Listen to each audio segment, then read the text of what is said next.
नमस्ते दोस्तों, आज के वीडियो में हम लेके आए हैं उत्परिवर्तन, जिसे अंग्रेजी में कहते हैं म्यूटेशन।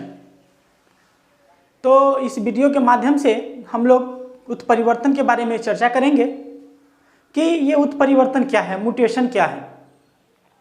जैसा कि हम लोग जानते हैं कि किसी भी जीव में जो लक्षण जो आता है वो वंशागत होता है।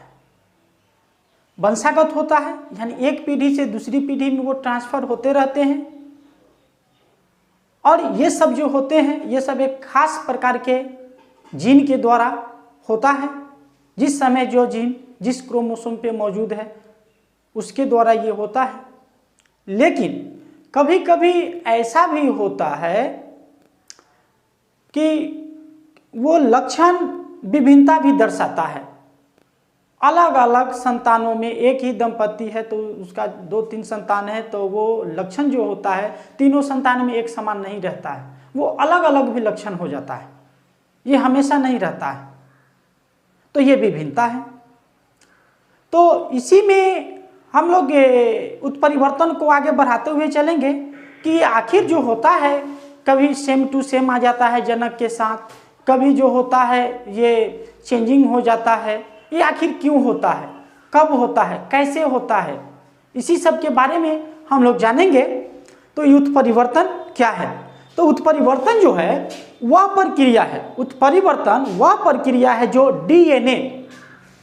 डीएनए अनुक्रम के बदलाव में ये होने से होता है। डीएनए के जो अनुक्रम है उसमें वो चेंजिंग होता है तो वो होता है। जैसा एक एग्जांपल के तौर पर हम लोग लेते हैं, ये डीएनए में जो क्षार जो पाए जाते हैं वो उसके अनुक्रम में वो एडेनिन है, थाइमिन है, साइटोसिन है और गुआनिन है।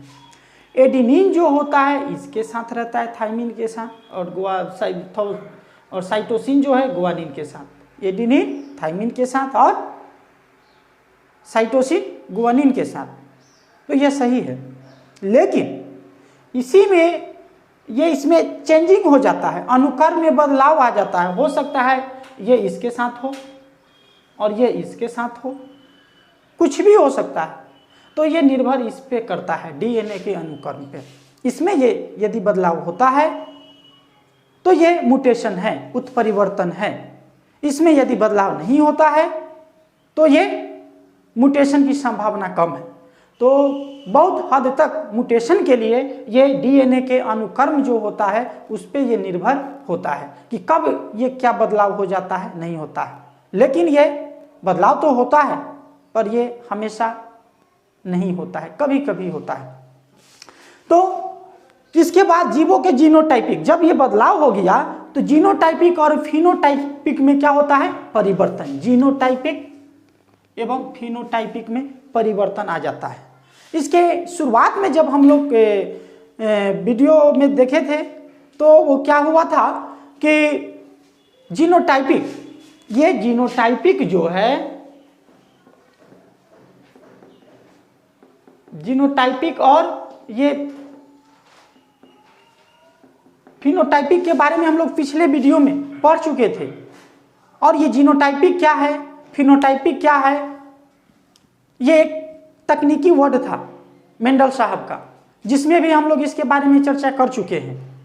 तो जब ये डीएनए के जो ये क्षार है अनुक्रम, इसमें जब बदलाव आता है तो इसका असर जीनोटाइपिक और फिनोटाइपिक पर भी पड़ता है, जिसके कारण ये इसमें भी परिवर्तन होता है।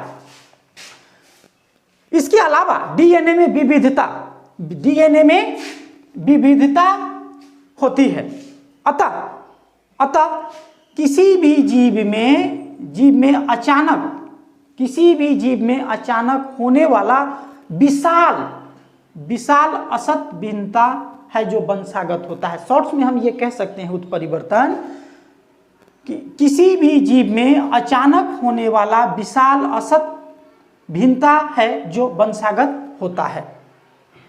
इसके बारे में हुगो डी ब्रिज नामक वैज्ञानिक ने 1901 ईस्वी में इवनिंग प्राइमरोज से और नेथ्रा लामारिकाना पर वंशागति का प्रयोग किया। एक उस पर वो वंशागति पर क्या किया, प्रयोग किया। और इस पे प्रयोग करने के बाद उन्होंने बताया कि कुछ ऐसा प्लांट्स मिला जो इवनिंग प्राइमरोज से बड़ा था, और प्लांट्स ही नहीं उसका फ्लावर भी।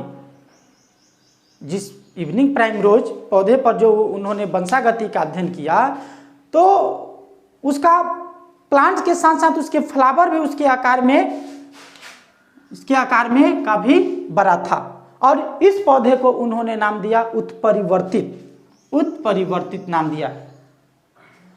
ये था उत्परिवर्तन। अब है हम लोग आते हैं उत्परिवर्तन के प्रकार। ये उत्परिवर्तन कितने प्रकार के होते हैं? तो म्यूटेशन के दृष्टिकोण से यदि हम लोग बात करते हैं उत्परिवर्तन के दृष्टिकोण से, तो यह 2 प्रकार के होता है।